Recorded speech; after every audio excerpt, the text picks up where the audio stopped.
78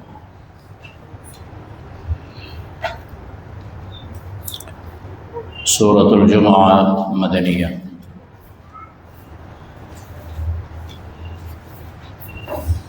سبحانك لا علم لنا إلا ما علمتنا إنك أنت العليم الحكيم۔ أعوذ بالله من الشيطان الرجيم، بسم الله الرحمن الرحيم۔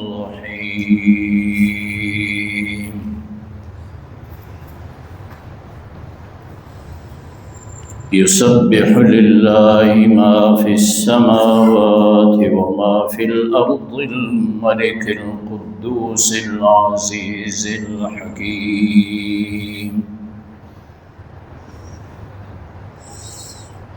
هو الذي بعث في الأميين رسولا منهم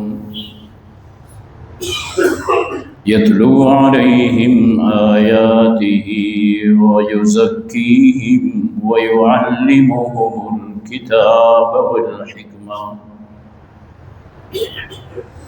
وإن كانوا من قبل لفي ضلال مبين۔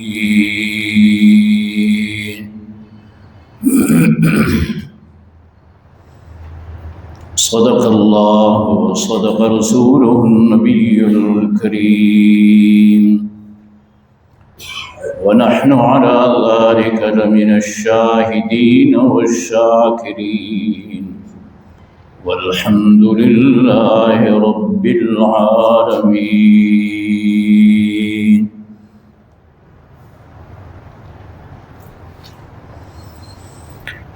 سورہ جمعہ مدنی صورت ہے۔ مکی اور مدنی صورتوں کا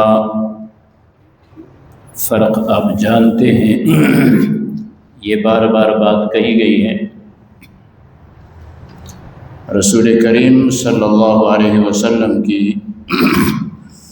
ہجرت سے قبل قرآن کریم کا جو حصہ نازل ہوا ہے وہ مکی کہلاتا ہے، اور آپ صلی اللہ علیہ وسلم کی ہجرت کے بعد قرآن کریم کا جو نزول ہوا ہے اسے مدنی کہا جاتا ہے۔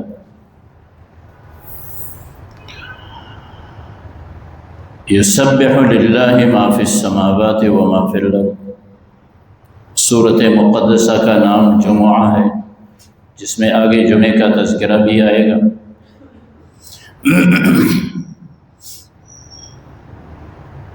اللہ کی تسبیح سے اللہ کی وحدانیت اور اللہ کی قدرت بیان کی جاتی ہے۔ اللہ کی تسبیح سے بات شروع ہوتی ہے، تسبیح کرتے ہیں اللہ کے لیے جو کچھ آسمانوں اور زمین میں ہے۔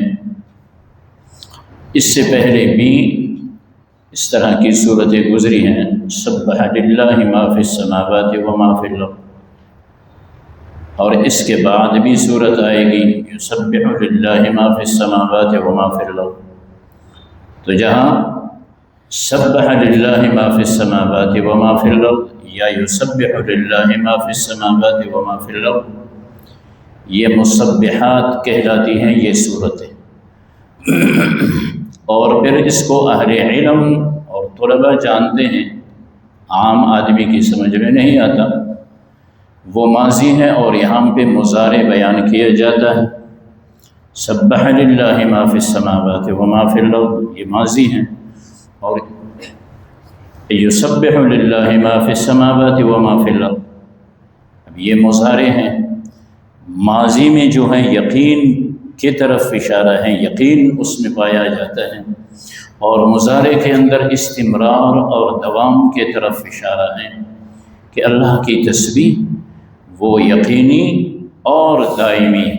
وَإِن مِّن شَيْءٍ إِلَّا يُسَبِّحُ بِحَمْدِهِ وَلَكِنْ لَا تَفْقَهُونَ تَسْبِيحَهُمْ۔ دوسرے مقام پہ قرآن نے کہا کہ کوئی بھی چیز ایسی نہیں ہے کائنات میں وہ اپنے طور اپنے رب کی تسبیح میں لگی ہوئی ہے، لیکن لا تفقہون تسبیحہم، تم اس کی تسبیح کو نہیں جانتے ہو۔ تو یہاں پہ فرمایا جا رہا ہے کہ جو کچھ آسمانوں میں ہے، جو زمین میں ہے، وہ اللہ کے علم میں ہے، اللہ رب العزت اس کو جانتے ہیں، وہ اللہ کی تسبیح میں لگی ہوئی ہے، انسانوں کو اطلاع دی جاتی ہے، اللہ خبیر ہے، جانتے ہیں، انسان کو بتایا جاتا ہے، جگایا جاتا ہے کہ پوری کائنات اللہ کی تسبیح میں لگی ہوئی ہے اور تو غافل ہے، تو اگر کچھ نہ کرے تو اپنا نقصان کر رہا ہے، اللہ کی اس میں کیا نقصان ہے؟ فرمایا جو کچھ آسمان و زمین میں ہے وہ اللہ کی تسبیح بیان کرتے ہیں۔ الملک، وہ اللہ جو بادشاہ ہے، قدوس، وہ اللہ جو عیوب سے پاک ہے، وہی ذات معبود ہے جو بادشاہ ہے، دنیا میں بھی بادشاہی اسی کی ہے، آخرت میں بھی بادشاہی اسی کی ہے، آسمانوں میں بھی بادشاہی اسی کی ہے، زمین میں بھی بادشاہی اسی کی ہے، پوری کائنات کا وہ مالک ہے، قدوس ہے، یہ اس کی صفت ہے، تمام عیوب سے وہ اللہ پاک ہے، العزیز الحکیم، زبردست حکمتوں والا۔ یہ اللہ تعالیٰ کی تسبیح و تحمید، اللہ کی وحدانیت۔ اب دوسری آیت میں رسول کریم علیہ السلام کی رسالت بیان ہوتی ہے۔ هو الذی، اللہ وہ ذات ہے، بعث فی الامیین، کہ اس نے مبعوث فرمایا، اس نے اٹھایا، اس نے بھیجا، امیین میں، امی کا جمع ہے امیین، جس نے کچھ نہ پڑھا ہو، جس نے کچھ نہ لکھا ہو، لکھا پڑھا نہ ہو، جس کو ان پڑھ کہتے ہیں، وہ سارے ان پڑھ تھے۔ ان ان پڑھوں میں نبی بھی نبی امی، اس کو اللہ تعالیٰ نے رسول بنایا۔ انہی میں سے، عربوں میں سے ایک عرب، جس طرح وہ قوم پڑھی ہوئی نہیں تھی، اسی طرح رسول اللہ صلی اللہ علیہ وسلم بھی کسی مکتب میں گئے نہیں تھے، کہیں کسی سے آپ صلی اللہ علیہ وسلم نے کچھ نہیں پڑھا تھا۔ اب بات پھر کیا ہے؟ فرمایا اللہ نے ان کو رسول بنا کر منصب رسالت کے 4 فرائض آپ صلی اللہ علیہ وسلم کو عطا کیے۔ پہلی بات، یتلو علیہم آیاتہ، کہ اس انپڑھ قوم کے سامنے اللہ کی آیتیں تلاوت کرے، ویزکیہم، ان کو پاک کرے، ویعلمہم الکتاب، ان کو کتاب سکھائے، والحکمہ، اور دانشمندی ان کو سکھائے۔ اب سوچنے کی بات ہے، اللہ اپنی قدرت کا اظہار فرما رہے نا، اللہ کی قدرت کو سمجھنے کی کوشش کرتے ہیں۔ قرآن ہمیں سمجھا رہا ہے، ایک ایسی قوم جو لکھا پڑھا نہیں، پھر انہی میں سے ایک ایسے شخص کو اللہ پاک نے یہ منصب عطا فرمایا کہ اس کو رسول بنایا، لکھا پڑھا نہیں۔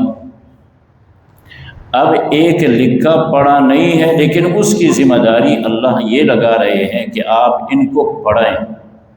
اب جس نے کچھ نہیں پڑھا وہ کیا پڑھائیں؟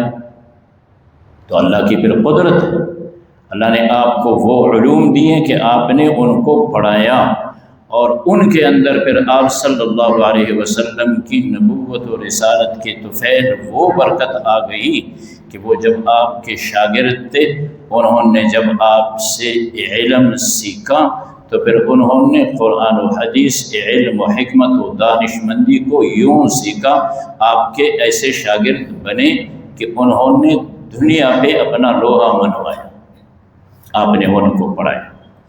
یہ آپ صلی اللہ علیہ وسلم کا معجزہ ہے۔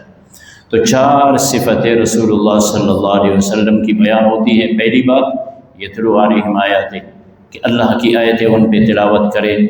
پہلا کام رسول اللہ صلی اللہ علیہ وسلم کا کیا ہے کہ کلمہ پڑھنے والوں کو قرآن پڑھائیں، یہ پہلی بات، پہلا کام۔ اس کے بعد وَيُزَكِّيهِمْ، ان کو کفر و شرک سے، ظاہری نجاست سے پاک کر دے، عقائد ان کے پاک کر دے، اعمال ان کے پاک کر دے اور ان کا ظاہر بھی پاک کر دے۔ تیسری بات فرمایا وَيُعَلِّمُهُمُ الْكِتَابَ، اور پھر ان کو کتاب سکھائے، معانی بتلائے۔ حالانکہ وہ عرب ہے، قرآن عربی زبان میں ہے، اب ان کو یہ اجازت بھی نہیں ہے اور اس کو سمجھنے سے وہ قاصر بھی ہے، عرب ہوتے ہوئے عربی کتاب کو نہیں جانتے جب تک پیغمبر ان کو یہ نہ بتلائے کہ اس لفظ کے یہ معنی ہیں، اس لفظ کے یہ معنی ہیں، اور ان معانی کو اللہ رحمت دو عالم علیہ السلام کے قلب اطہر پہ الہا کرتے ہیں۔ آپ صلی اللہ علیہ وسلم قرآن کے الفاظ کے معنی جو بتلاتے ہیں یہ آپ کو اللہ کریم بتلاتے ہیں، اس کو وحی خفی کہتے ہیں، اور اسی کو قرآن کہتا ہے وَمَا يَنطِقُ عَنِ الْهَوَىٰ إِنْ هُوَ إِلَّا وَحْيٌ يُوحَىٰ۔ آپ صلی اللہ علیہ وسلم اپنی خواہش کے مطابق کچھ بات نہیں کرتے مگر اللہ کی جانب سے آپ پہ وحی آتی ہے۔ اور آپ اس قوم کو دانش مند بنائیں، آپ ان کو حکمت سکھائیں، یہ آپ صلی اللہ علیہ وسلم کے فرائض میں ہے۔ اب ہمیں قرآن کریم یہ دعوت دے رہا ہے اور سکھلا رہا ہے کہ لوگوں، اللہ وہ عظیم ذات ہیں کہ آسمانوں زمین میں اس کی بادشاہی ہے، وہ تمام عیوب سے پاک ہیں، اور اسی نے پیغمبر خدا علیہ السلام کو اپنا رسول و قاصد بنایا، اسی نے رسول اللہ صلی اللہ علیہ وسلم پہ قرآن نازل کیا اور اس کی ذمہ داری لگائی کہ آپ امت کو قرآن پڑھائیں۔ امت کی ذمہ داری بنتی ہے سب سے پہلا کام قرآن کے الفاظ کو پڑھے، سیکھے، کسی اچھے استاد سے پڑھے، اپنے الفاظ صحیح کر دے۔ پہلی بات قرآن کریم کے حروف کی ادائیگی ہے، تجوید کے ساتھ ہر ایک کو چاہیے کہ اللہ کا کلام، اللہ کا قرآن پڑھے۔ پڑھنے کے بعد پھر قرآن کے معانی سیکھیں۔ مطالعہ سے کسی کو کچھ سمجھ نہیں آتا، مطالعہ سے کسی کو کوئی سمجھ نہیں آتا۔ عام طور پہ ہمارے یہاں مشہور یہی ہے، جس کو بھی دیکھو کہتا ہے، یہ اصلاحاً یہ بات کرتا ہوں، جس کو بھی دیکھو وہ کہتا ہے جی میں مطالعہ کرتا ہوں اور میں نے بھی قرآن مجید کو پڑھا ہے۔ کوئی بھی فن بغیر استاد کے نہیں آتا، تو پھر قرآن کریم اور یہ علوم دینیہ ہے نا، یہ بغیر استاد کے نہیں آتے ہیں۔ جب تک کسی کے جوتے سیدھے نہ کیے جائیں، جب تک کسی کو استاد نہ بنایا جائے، اپنے مطالعہ سے تو پھر کچھ نہیں بنتا، کچھ کام نہیں آتا۔ اگر اس طرح ہوتا تو اللہ تعالیٰ حضرت جبریل علیہ السلام کو حکم دیتے یہ ساری پوری قوم عرب ہے، قرآن کو اٹھاؤ اور کعبے کے چھت پہ رکھو، عربوں کو بولو تم اس کو پڑھتے رہو، تم تو عرب ہو جانتے ہو، عربی زبان میں نا، کیا ہوتا؟ جب تک پیغمبر خدا علیہ السلام نہ بتلائے معانی، اس وقت تک کوئی شخص کسی بھی، اس کے لیے ایک مثال عرض کرتا ہوں پھر بات لمبی ہو جائے۔ مثال کے طور پر اب دیکھیے، اقیم الصلاۃ، نماز پڑھو، نماز قائم کرو۔ اب پیغمبر خدا علیہ السلام بتلائیں گے کہ یوں نیت باندھو، یوں کھڑے ہو جاؤ، یوں رکوع کرو، یوں سجدہ کرو، یہ نماز ہے۔ نماز کو کس طرح ہے؟ آتوا الزکوٰۃ، زکوٰۃ دے دو۔ اب زکوٰۃ کہتے ہیں صفائی کو۔ اگر کوئی شخص لغوی معنی دیکھ لے، عربی گرامر دیکھ لے، تو ہاتھ اس نے دیکھ لی، اس کو تزکیہ اور زکوٰۃ کہتے ہیں، صفائی ہو گئی۔ لیکن آتوا الزکوٰۃ کے معنی پیغمبر بتلائیں گے کہ تمہارے پاس مال ہو اور اس پہ سال گزرے، اس کا فلاں حصہ تم نے نکال کے اللہ کے لیے دینا ہے، ان جگہوں میں دینا ہے، اس کو کہتے ہیں زکوٰۃ۔ وہ معنی پیغمبر اس میں ڈالے گا۔